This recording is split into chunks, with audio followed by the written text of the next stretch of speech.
Hey everybody, I'm Skip Elsheimer and welcome to the AV Geeks Lunchtime streaming show. We are not at the archive, but we're still going to watch some 16mm films today. First one we're going to watch is Cave Community, then Man in the Doorway, which is a film by the chemical industry about how important chemicals are to our lives. Then we're going to watch a civil defense film called Infant and Child Care. Then I'll give you a brief glimpse where we're working. Enjoy.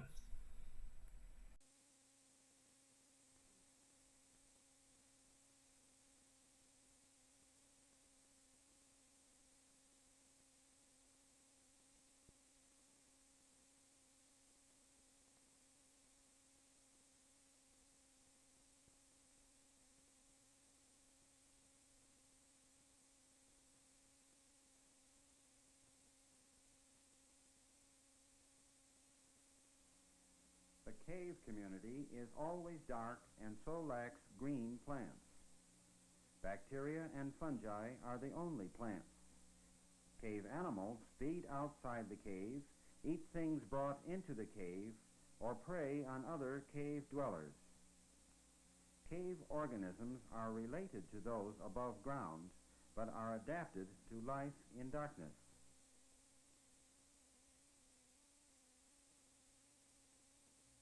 I'm a biologist interested in cave life. These are some of the specimens that we collected from a cave on a recent field trip. I also have notes on our observations. Caves, like outer space, offer many opportunities for further exploration. Thus, our interest in the unknown extends downward to the inside of the earth.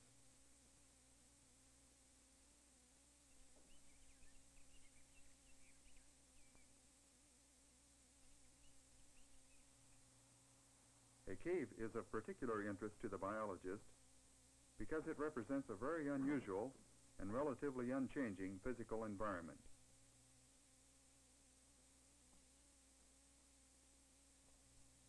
In the depths of a cave, there is constant darkness.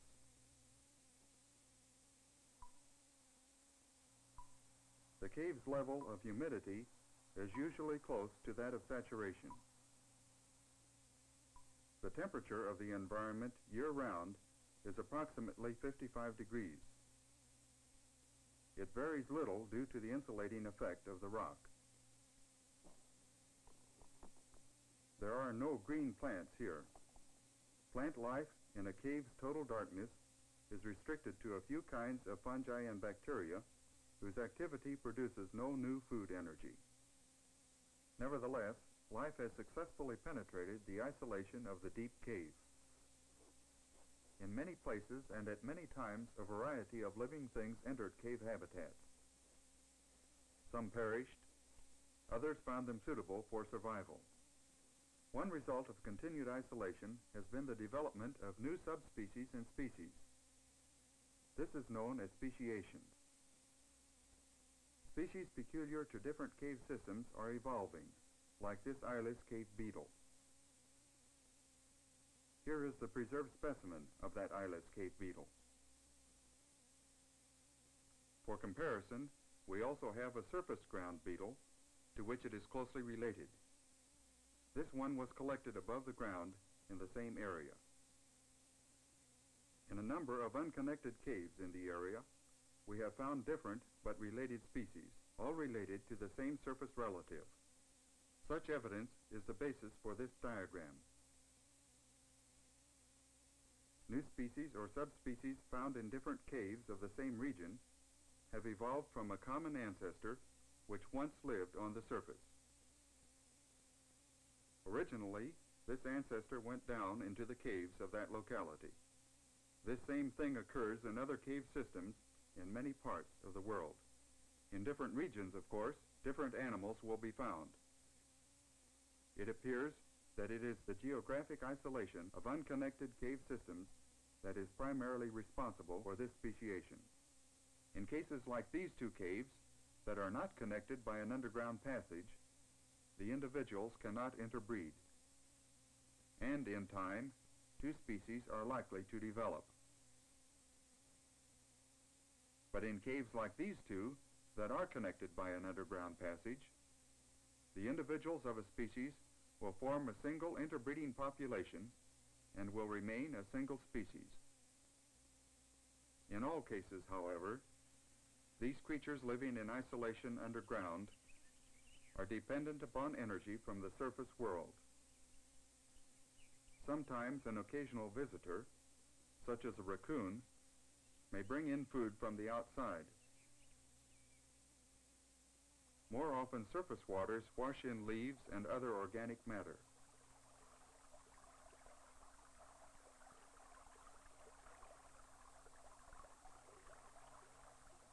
The amount of water in a cave varies with the rainfall and is the most significant physical variable in the environment. There are some animals, such as the bats, that live below the ground only part of the time. They must return periodically to the surface where they feed on insects. Because they bring in food energy from outside the cave, bats provide one of the most important links in feeding the rest of the cave population. An extraordinary sonar apparatus, using very high-frequency sounds, allows them to navigate in confined spaces and total darkness. Only the lower frequencies of the sounds made by bats are audible to human ears.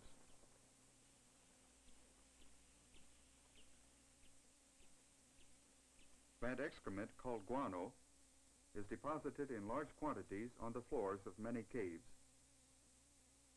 In these caves, guano is one of the basic sources of food energy for those animals living entirely underground. Animals such as springtails, isopods, flatworms, harvestmen, and crickets. A biologist is concerned particularly with those cave organisms whose evolutionary modifications make it impossible for them to live elsewhere.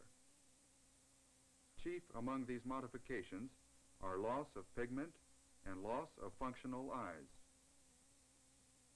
Some species of blind cave fish have very sensitive papillae on their heads and jaws, which apparently detect vibrations in the water.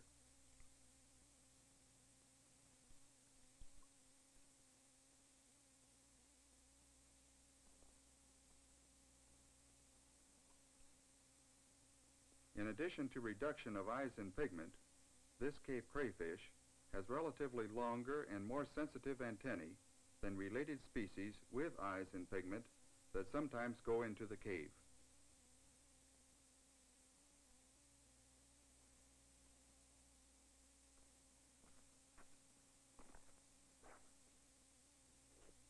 This species of cave salamander has rudimentary eyes. This suggests that it has become only partly adapted to cave life. Ultimately, it will probably become completely blind.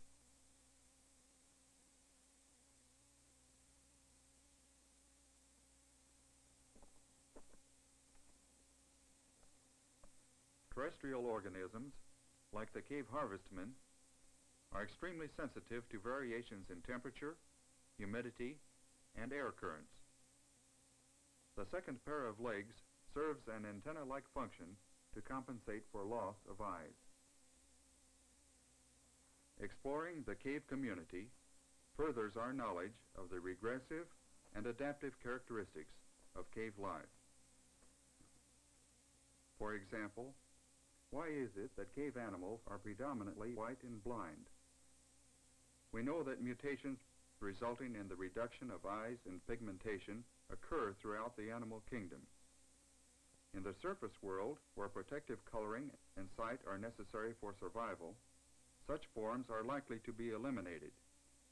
In the cave, however, where pigmentation and sight are not needed, such forms may survive. Mutation loss is quite regularly accompanied by the gain through mutation and natural selection, of some compensatory trait, such as this blind crayfish's relatively longer and more sensitive antennae. This means that in certain environments, the new form is actually better equipped for survival than the original form. For the white and blind mutant, a cave is a favorable environment. If the roof of a cave falls in, so that the cave becomes lighted, its special population will probably become extinct. It is extremely unlikely that cave creatures could ever again adapt to surface environments. The price of survival has been extreme specialization and regressive evolution.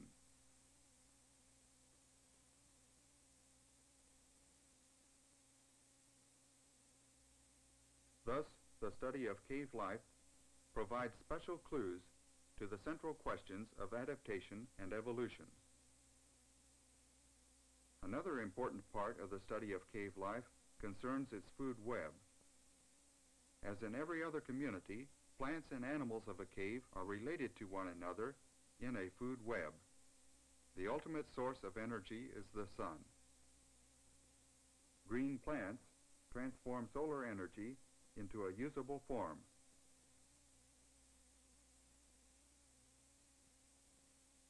Bats, crickets, and certain other cave inhabitants leave the cave for food. Their droppings within the cave are subsequently eaten by some other cave organisms. Those that eat debris, the detritus feeders as they are called, are in turn eaten by predators. The cycle is further enlarged by the presence of debris carried into the cave by streams. Dead animals from within the environment or visitors from outside also contribute to the food web.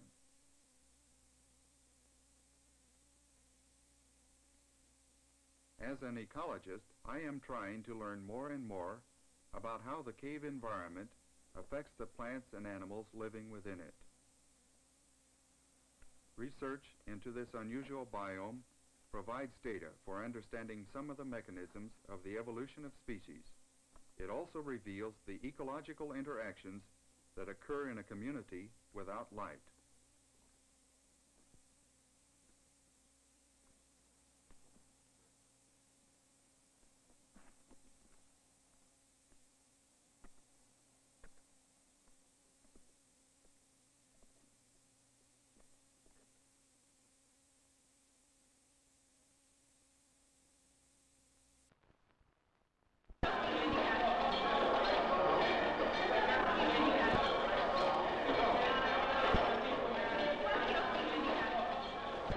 These traders also were sure of the land's fertility. Didn't the fig trees bear, the olive groves increase, the grain fields flourish year after year? That man in the doorway, he was a farmer. He can tell us. He can tell us nothing. He's a ghost. And his land is in ruin. This was his olive grove. His trees marched up the... These were once flat fields of barley and millet, and as far as the eye could see, there were groves of cedars, timbers for the ships of Roman Caesars, once upon a time. But nature gives no man a blank check on her resources unless he is willing to pay dearly. And so there's nothing left of the ancient farmer and his civilization but a doorway to nowhere.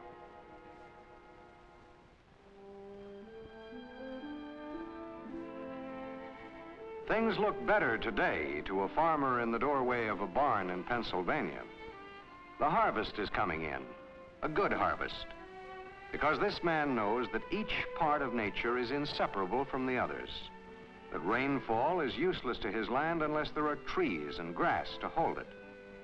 He knows that if he lets erosion take hold, his topsoil will go flying in the wind, and he can't grow corn in the sky. He knows he can't be forever taking from nature. And so, from his doorway, things look wonderful.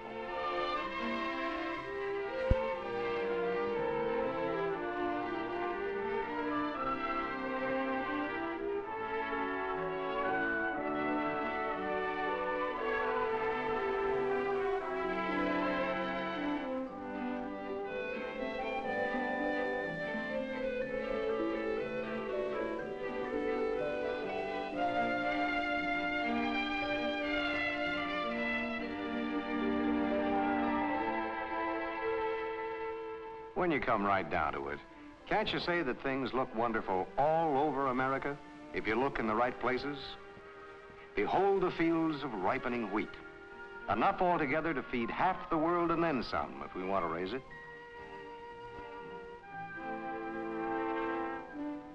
Look at the fattening steers. The poultry ready for market. The immeasurable wealth of the sea. Ship at once 4 carloads of lumber. Let's have an ocean of orange juice. And oh yes, keep the earth producing freight carloads of metals and minerals. Keep the oil flowing. But wait, can delivery be guaranteed forever? Is the world truly our oyster? 3/4 of the Earth's surface is underwater, beyond the plow. That leaves 1/4 dry, but half of that is barren desert, beyond the plow. Or locked in ice and snow, beyond the plow. Or too mountainous to cultivate. Well, that's not too bad. That leaves 1/8 of the Earth's surface for producing food, timber, and fibers. Wrong. In many parts of the United States, floods wash away whole farms, while big chunks of the Southwest blow away in the bone-dry wind. Erosion steals land from the careless man. Thousands of square miles of U.S. pasture land is so thin that it takes 50 acres to raise 1 steer, 50 to 1. Good land will do the job 4 to 1. Every year, 10 million acres of trees and grass go up in flames. And insects destroy enough timber to build 1 million 5-room houses. Oil wells do go dry. And even though we're lucky rich in coal, we're not adding, we're subtracting. Add 1 airport, subtract a potato farm and 5 orchards. Add suburban expansion, subtract thousands of acres of choice land. You can't grow beans in driveways, parking lots, and tennis courts. Add 1,000 miles of superhighway, subtract millions of bushels of grains and vegetables. The machinery keeps clawing and biting away, subtracting. It takes nature from 400 to 1,000 years to make 1 inch of topsoil. We can lose it in the wink of an eye.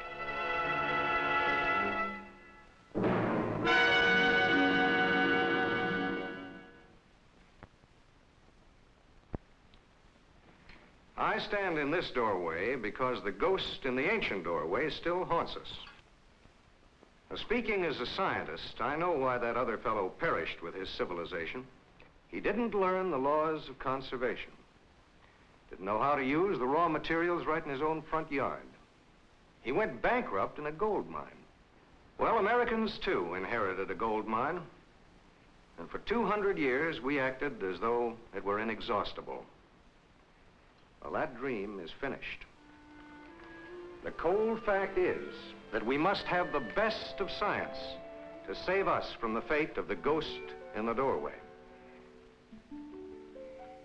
Most of us live in the present, unable to foresee disaster. And the same was true of people who were working and playing, dreaming and planning in 1904. Back then, a widely respected British scientist, Sir William Crookes, predicted a major disaster. It is my opinion that the world is facing certain starvation unless we can find new and abundant sources of nitrogen for use in fertilizing the croplands of the earth. But nobody seemed to be listening. In 1907, a steamship arrived in New York Harbor. By that time, serious thinkers in America agreed with the Englishman's prophecy of world starvation. There was the usual excitement at dockside, but the reporters and cameramen were interested in the star attraction, a musical comedy dancer from Paris.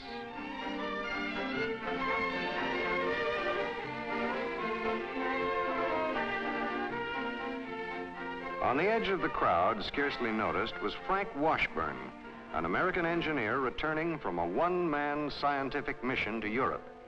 Nobody had any idea how successful he had been.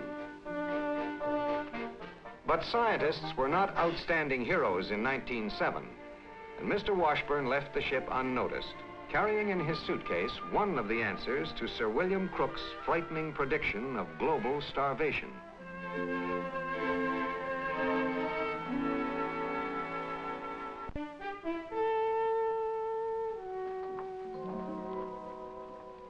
This is what he carried, a sample of a black powder called cyanamide, and a process to make it from air, coal, and limestone, three of nature's most plentiful materials. This black powder, a rich source of nitrogen when applied to the soil, was the first synthetic fertilizer ever produced in North America. Later on, scientists were to discover that it had an even greater value as a starting material for industrial products, with much more dramatic value in conservation. It was, and is, a versatile compound. It has a fertilizing action, releasing plant-feeding nitrogen and also sweetening the soil. In the form of dust, cyanamide causes certain plants to shed their leaves, which drop off, stem from stalk. Commercially, this defoliating process is a boon to cotton growers who dust their fields a few days before picking time and set up the crop for an easy harvest.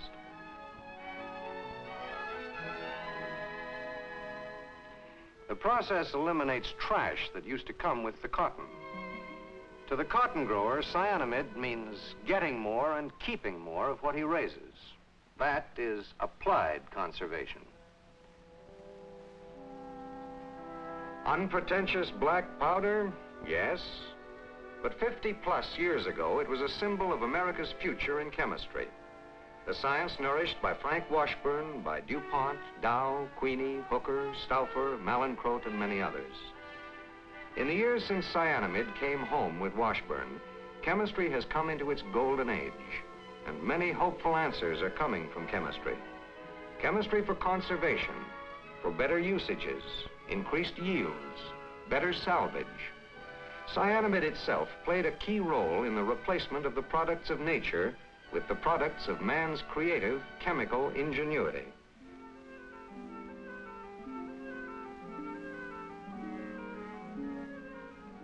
Above all, chemistry is a servant of man, and the chemist by his very nature, a man of endless curiosity. In any chemical laboratory, the chemist is a man of many jobs.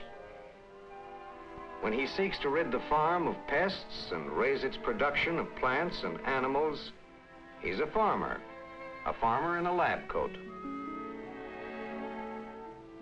When he plans a battle against enemies of our timberlands, he is a forester.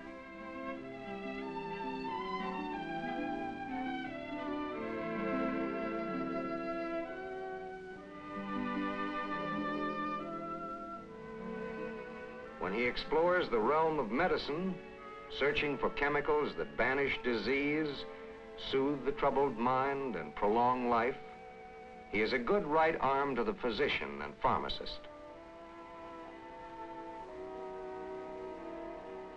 He is many men, too many men, the chemist.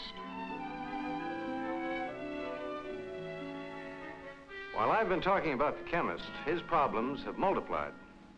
600,000 kinds of insects have been inflicting staggering damage to our economy.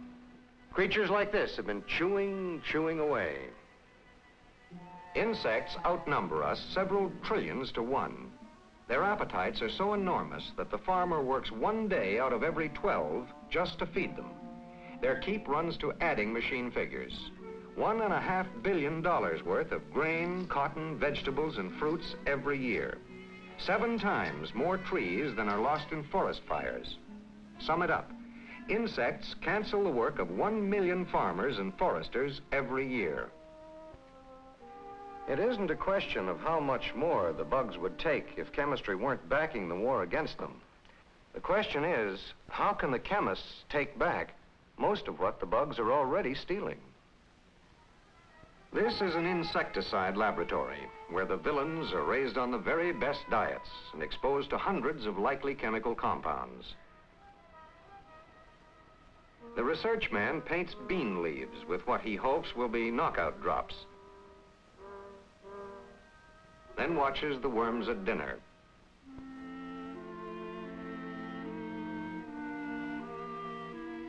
If they clean the plate, he knows he's on the wrong track, as he is 9 times out of 10.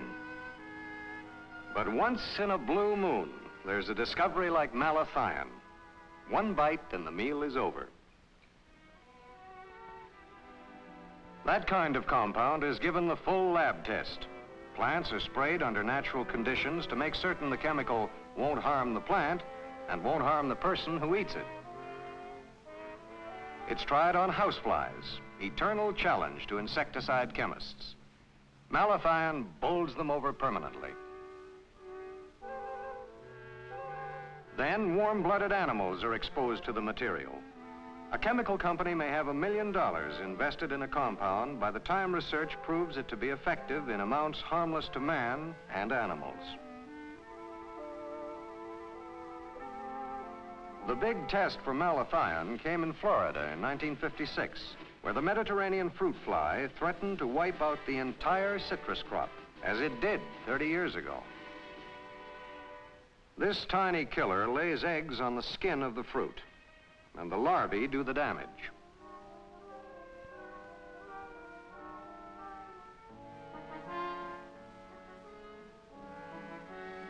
At first, the fly was a local menace, but federal and state entomologists knew the invader could move quickly. And when they found him in traps many miles and several counties from his first point of attack, the order went out: hit him from the air.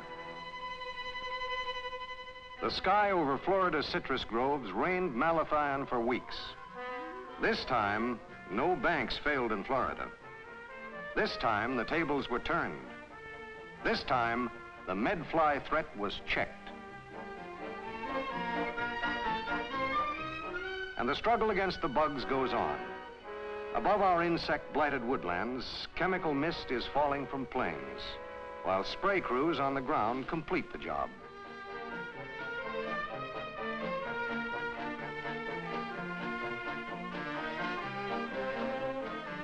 Chemical sprays make modern farming something better than a gamble against hopeless odds. In this age of insects, everybody would be losers without chemistry.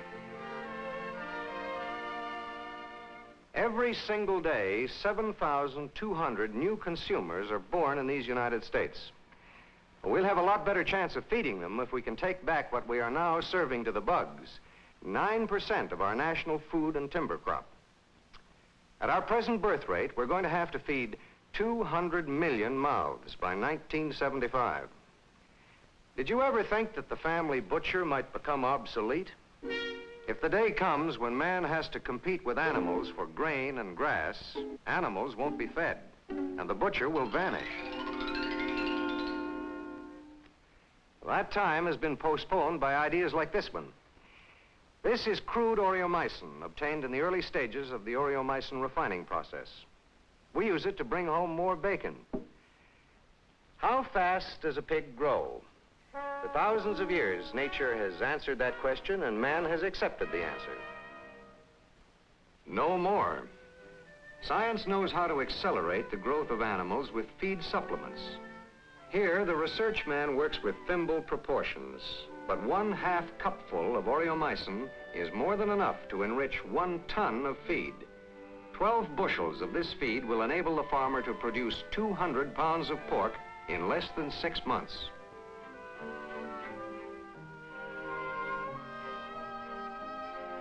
But chemistry is doing more than helping man produce more meat. It is saving meat animals from natural enemies, disease, with preventive and curative chemicals, vaccines, and antibiotics.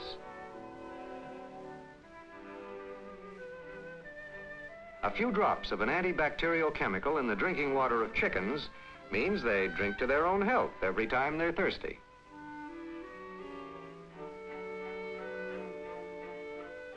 Chemistry goes another step.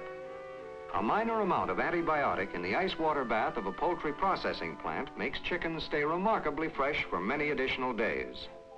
This is conservation in its most literal sense.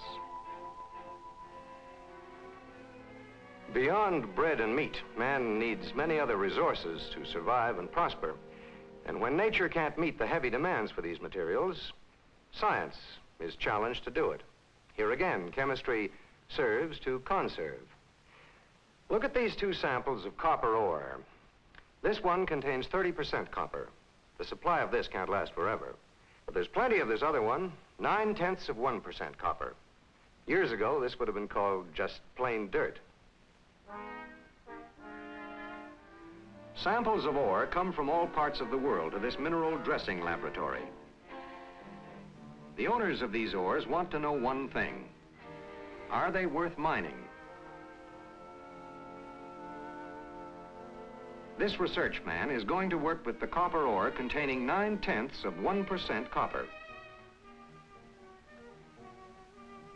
That equipment on the table is a flotation machine that duplicates on a small scale a process used in commercial copper mining. The low-grade ore is poured into a water-filled bowl.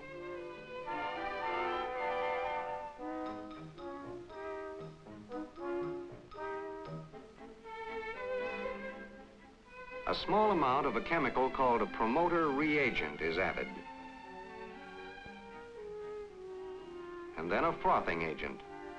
The mixture is aerated. The promoter conditions the tiny copper particles so that they capture air bubbles. The frothing reagent floats these bubbles to the surface, where they're skimmed off. No longer 0.9%, but 35% copper. 2 pennies worth of promoter will treat 1 ton of ore, making it profitable to squeeze copper and gold from mountainous slag piles like these. Even more, it means longer life and better economic futures for mining communities. Fewer and fewer towns are becoming ghosts in the valleys.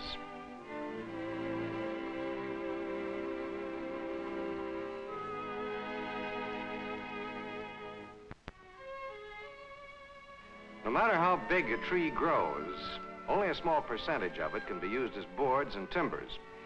A chemistry takes what's left and converts it to practical use. Now, this tough and durable wood is chipboard, made from wood chips and plastic. With veneer and plastic-treated paper, it can be made into handsome furniture wood that'll take more abuse than the real wood. Chemistry is isolating vanillin from what used to be wasted byproducts of wood. You may taste it in your next dish of vanilla ice cream. This is tall oil obtained from wood waste. From this oil comes rosin for sizing paper and other chemicals widely used in making drying oils for surface coatings. Another once wasted byproduct of wood is now used in the production of turpentine and camphor.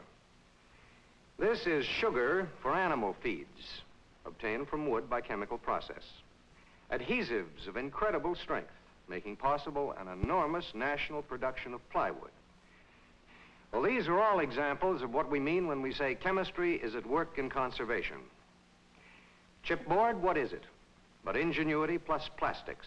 The very word plastics takes us right into the heart of conservation, because plastics improve on the products of nature, and thus take the pressure off our natural resources. Chemists pursued hundreds of lab experiments with cyanamide. Several years ago, they found that one of its derivatives, melamine, reacted with formaldehyde to produce a plastic. When this conquest of man over molecules had been demonstrated, a vast new industry was born, and plastics moved into every waking hour of man's life.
anyone had suggested in 1907 that the black powder would become one of the chemical clues to plastics and would also point the way to man-made rubber, which would prove to be better than natural rubber for many uses, the ideas would have been labeled preposterous. And if anyone had hinted that cyanamide would also be a chemical ladder to man-made fibers for beautiful clothes, this idea too would have been dismissed as preposterous. But chemistry is full of such preposterous ideas, most of which are working for man's benefit now, and more are on their way. For man is the most important resource of all. Chemistry's greatest role in conservation is the conservation of human resources. There's an old cemetery in a small town not far from here.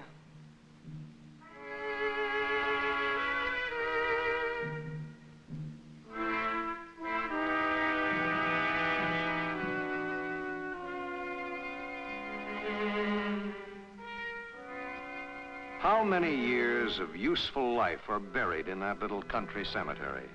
Perhaps 1,000 years lost to pneumonia, meningitis. If only they could have waited just a few more years, their stories might have had things. Because science found in the very soil to which every man ultimately returns some resounding replies to disease. Scientists had known for years that soil contains mold, but when it was discovered that a certain mold produces substances that prevent the growth of injurious bacteria, the great breakthrough to antibiotics was made.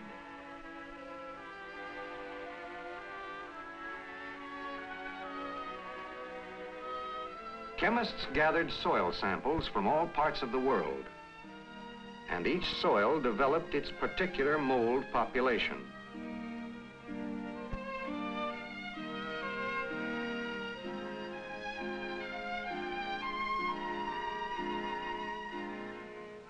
Occasional molds like this developed an obvious antibacterial zone.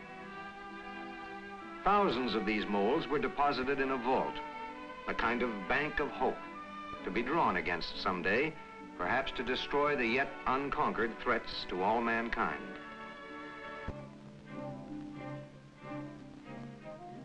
And after many, many blind alleys, a mold-produced chemical was found that held vast promise. Its chemical birth certificate called it chlortetracycline. Its working name is aureomycin, the parent of acromycin, a versatile and widely accepted antibiotic. If only they could have been spared for a few more years, they would have reaped these gains of science and walked the lengthened shore of life.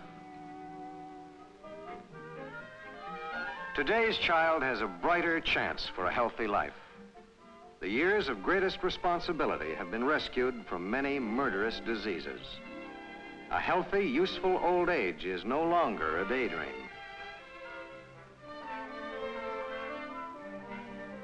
Modern medicinal chemistry has given all ages a better claim to good health. We're working to save man from the ravages of heart disease and cancer, and we're gaining.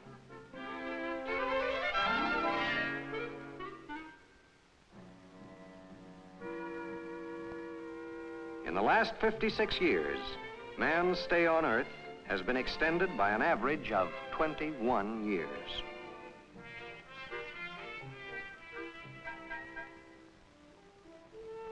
Forgive me if I don't talk about bright tomorrows and positive answers to every issue. The chemical industry is substituting action for words.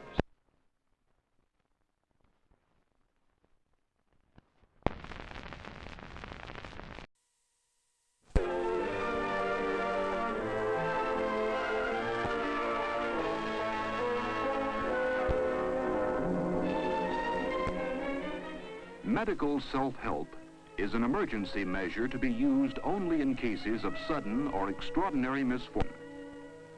If people require medical care in the course of normal, everyday living, they should always be treated by a doctor. However, when disaster strikes, you may not be able to obtain trained medical aid in time. There are many forms of disaster. They can happen to you and your family at any moment. This film is one of a series on medical self-help.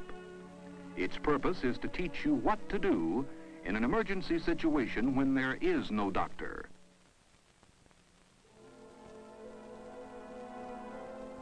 Here in this shelter area, your little community is safe. You are, however, cut off from the outside world. What will you do? There will be children around you. Problems of medical care will arise. And while there are many similarities in caring for children and adults, there will be problems peculiar to children, those of feeding, disease, and emotional stress. And of course, there will be extra difficulties in caring for the infant and the newborn. The normal newborn baby actually needs little care at first, since he will usually sleep most of the time. He should be a healthy red, but soon he will turn to pink. Don't worry if his skin has a mottled look. This is perfectly natural. The baby may even be jumpy and have jerky motions. Often, he is startled by loud noises, and sometimes his breathing may be noisy, due primarily to mucus in his throat. All this is quite usual and should not worry the mother. During the first week or so, the baby may have a slight yellowish discharge from his eyes, and his initial bowel movement will probably be black or greenish, later becoming yellow and rather soft. Again, this is perfectly normal. Check the umbilical cord area to make sure it isn't bleeding. Wrap something clean around the baby's waist to keep the navel covered. This will also help to keep him warm.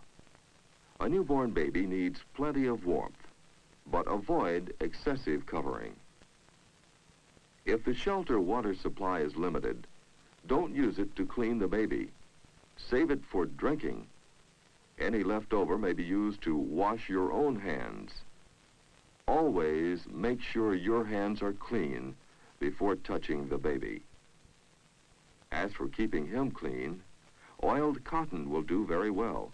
In a pinch, even salad oil will work. Because a newborn baby is extremely susceptible to infection, keep other people, especially children, away from him. In emergency situations, breastfeeding is the most desirable. The breast and nipple must first be washed carefully with soap and water, and then followed by a rinse with clean water.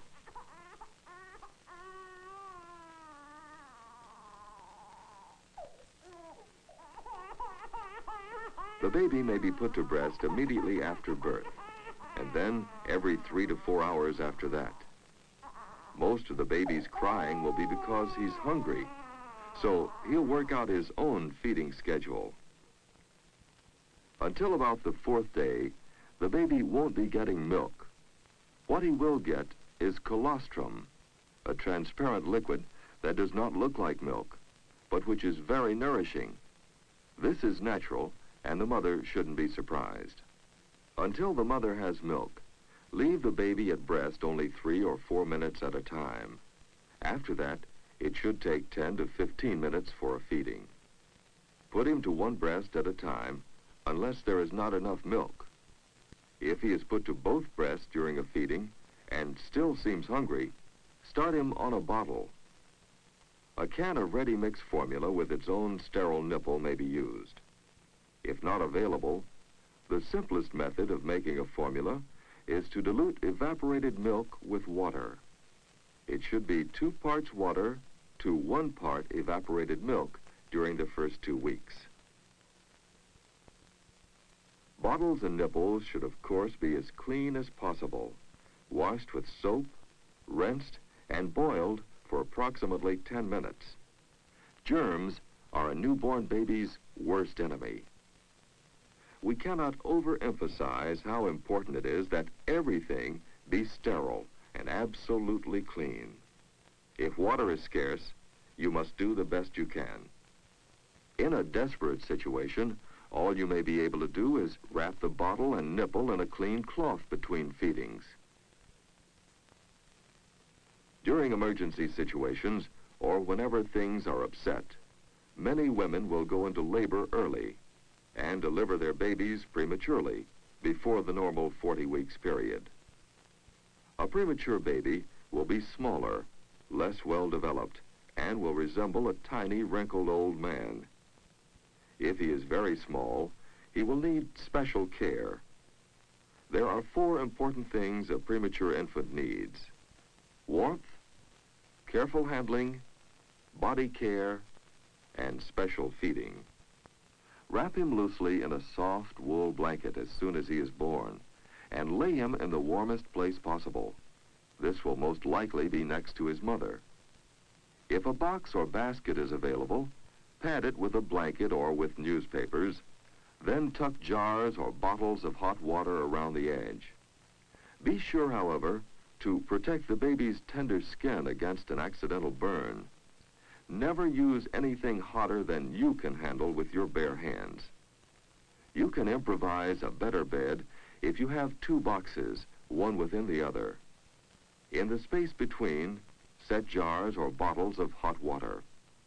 Lay the baby into his bed and, leaving a small opening for air, cover the box with a blanket. This will keep the heat in. Remember, a premature baby's heat mechanism is not fully developed, and he is not able to adjust to temperature change the way we can. So it is critical to keep his body heat between 95 and 100 degrees.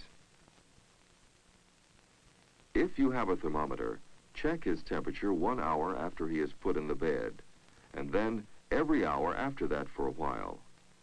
The easiest way is to place a dry thermometer underneath his arm, which should also be dry. To make a good contact, press his arm lightly against his body. Leave the thermometer in position for 3 minutes. This method is accurate and is less disturbing to the baby than any other. As always, keep everything as clean as possible. Sometimes the baby is too small to suck and must be fed by hand. Even if the milk must be expressed from the mother's breast, it can be fed to the baby with a medicine dropper. Give him only 1 or 2 drops at a time. All newborn babies sleep a great deal and do not require a lot of care. An older baby, however, does need space in which to exercise. He also needs lots of loving. Holding and hugging him is never a mistake. If you establish such a routine with him, he will feel more secure. As always, be sure your hands are clean. There are a few other important things to watch for. We have stressed absolute cleanliness at all times, since any infection in a baby may lead to diarrhea. This can be serious. If the baby is less than a year old, skip 1 or 2 feedings, or give him smaller amounts. Make it up with as much boiled water as he will take. If he is bottle-fed, dilute the formula with an equal amount of water and let him have all he wants. Thrush is a fungus infection common to babies. Small white spots like milk curds form on the tongue and cheek. The cause is dirt from the nipple, bottle, or mother's hands. It is not a serious disease, but it is unpleasant. Do nothing for it, except give boiled water to the baby after each feeding to prevent the condition from spreading. A baby is very susceptible to childhood diseases. If he becomes ill, isolate him. Use a sheet or blanket as a screen. Also, keep his clothing and dishes separated from those of his family. Sudden upheavals in family life, such as might happen in emergency situations, can be upsetting to adults and children alike. Babies tend to forget things they have learned and regress to an earlier stage of development. Even older children may feel that way. An emergency can also put an emotional strain on all members of the family. it will be particularly difficult for the child under 6 years. Since he is likely to regress, you must have great patience and try very hard to keep him occupied with playmates. Active games and other pastimes can be organized to give children exercise without taking up too much space. Just because a 6 to 12-year-old can do many things for himself, he should not be neglected. Remember, he is still a child who needs comfort, good talk, and reassurance about his fears. Efforts must be made to include him in games and activities. Giving him small jobs and having him participate in group projects are ways to get him to join the crowd and enjoy living. The child growing into his teens is entering a most difficult time in his life. In a serious emergency, he may react in many different ways. He may feel he is almost an adult and try to act the way he thinks an adult would. Teeners are always unpredictable, and an emergency situation may exaggerate their behavior, sometimes even to the point of hysteria. Mature adult guidance should always be applied in such cases. You won't have to invent useless games. There are many things a teenager can do to really help, whether for his own family or others in the shelter. Teenagers can be of invaluable assistance, but they will need assistance and support from you. Even though a teenager accepts extra responsibility, you must remember that he is not an adult with an adult's strength and stamina. Basically, the needs of teenagers and other children will be similar to those of their normal daily lives. Encouragement, reassurance, a mixture of work and play, and nourishment. During an emergency, families should be kept together, and everyone should have jobs assigned. Routines will not only be convenient, they will help give comfort and make children feel more secure in an upset world. Keeping busy is the best thing for everyone. And there just isn't any situation where someone ever suffered from too much understanding. The more cooperation a family gives in both work and play, the faster and easier time will pass in an emergency situation.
Yeah, the hang in there poster with the cat, that brightens our day.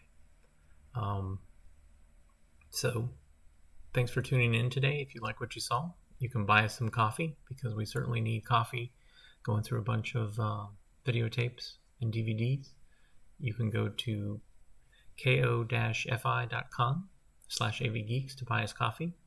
You can also go to our AV Geeks website and see other things that we have online. And you can hit the like or subscribe button, or the thumbs up button, or whatever your social media lets you do to say that you are voting for whatever this person is doing. We'll be back again tomorrow. Everybody have a great rest of your day, and we'll see you soon. Take care.